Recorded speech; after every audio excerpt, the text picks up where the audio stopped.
Sud Radio, le grand matin week-end, 6h-10h, Maxime Liédo. Vous êtes bien sur Sud Radio, il est 7h13 et en Sud Radio près de chez vous ce matin, des rayons de supermarchés ou des commerces de proximité qui peuvent avoir la sensation qu'il manque quelque chose sur leurs étagères. Bonjour Yves-Marie Baudet. Bonjour. Vous êtes le président du comité national pour la promotion de l'œuf en France. Première question, est-ce que vous pouvez nous le confirmer? Ce n'est pas qu'une impression ou une sensation seulement de pénurie. Il y a en ce moment véritablement un manque d'œufs dans les rayons de supermarchés. Alors cette semaine encore plus, puisque les conditions météo ont été un peu exécrables en France, et notamment dans l'ouest de la France où les transports routiers n'ont pas pu rouler pendant plus d'une journée. Donc les œufs sont restés bloqués dans les élevages, mais bon, sur cette fin de semaine, je pense qu'il y a des quantités d'œufs qui reviennent dans les magasins. Et autrement, c'est vrai qu'on est sur une tension dans les rayons qui dure depuis déjà quelques mois. On a une demande en œufs qui a augmenté et qui est, je dirais, plus importante sur certaines périodes, notamment novembre-décembre avec les fêtes. Et donc là, oui, c'est vrai qu'on a pu constater des tensions un peu plus importantes ces dernières semaines. Et on va y venir précisément à ces tensions, mais comment on l'explique plus largement? Est-ce que c'est un sujet climatique? Est-ce que c'est un sujet de production? Est-ce qu'il y a un sujet de retard, comme vous l'avez exprimé, au fil des semaines, c'est-à-dire avec les différentes manifestations, les différents blocages, ou c'est un problème beaucoup plus complexe, peut-être un mélange de toutes ces raisons? Oh, c'est un mélange de toutes ces raisons, je vous l'ai dit. Là, cette semaine, c'est vraiment la météo, mais autrement, il est vrai que l'œuf est un aliment tendance. Alors, c'est un aliment et un ingrédient, parce qu'il rentre dans beaucoup de recettes.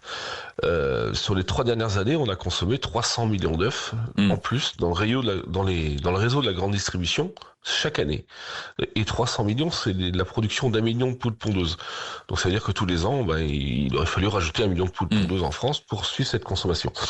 On arrive à suivre ce mouvement, on a réussi à le suivre un petit peu au niveau de la production, et puis là, on décroche un peu. Mais on est en train de mettre en place de la production en France, là, pour répondre à cette demande-là.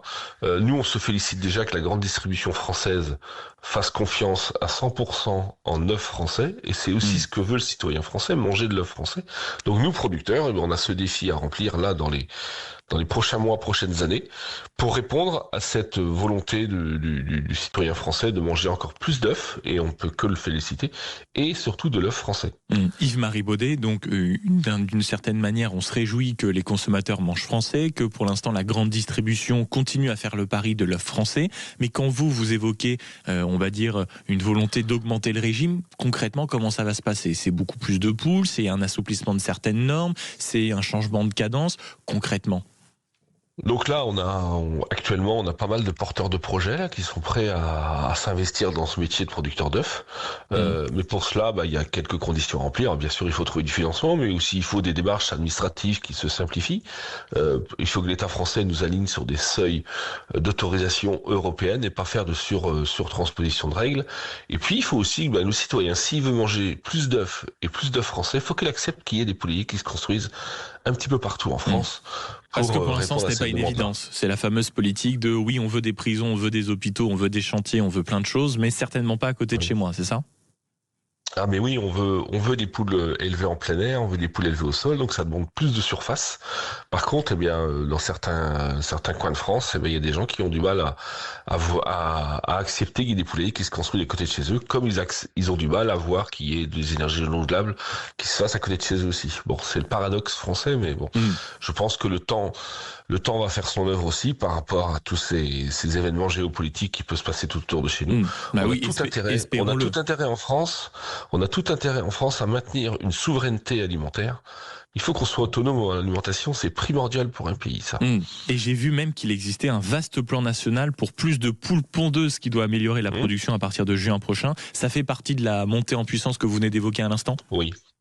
Oui, cette augmentation de consommation, on l'avait noté déjà dès fin 2023, et en 2024, l'interprofession, donc le CNPO, a pris la décision de lancer un grand plan d'investissement sur ces 300 nouveaux bâtiments d'ici 2030. Alors ça représente la production d'1 million de poules pondeuses supplémentaires tous les ans, et ça correspond à peu près à cette augmentation de consommation qu'on note nous en 2024 et en 2025. Donc que les Français se rassurent et s'en réjouissent. Non seulement ils pourront manger beaucoup plus d'œufs en France, mais en plus ils continueront à être français. C'est la bonne nouvelle de ce début d'année. Merci beaucoup Yves-Marie Baudet, président du comité national pour la promotion de l'œuf, d'avoir été avec nous en ce samedi matin. Il est 7h18 sur Sud Radio.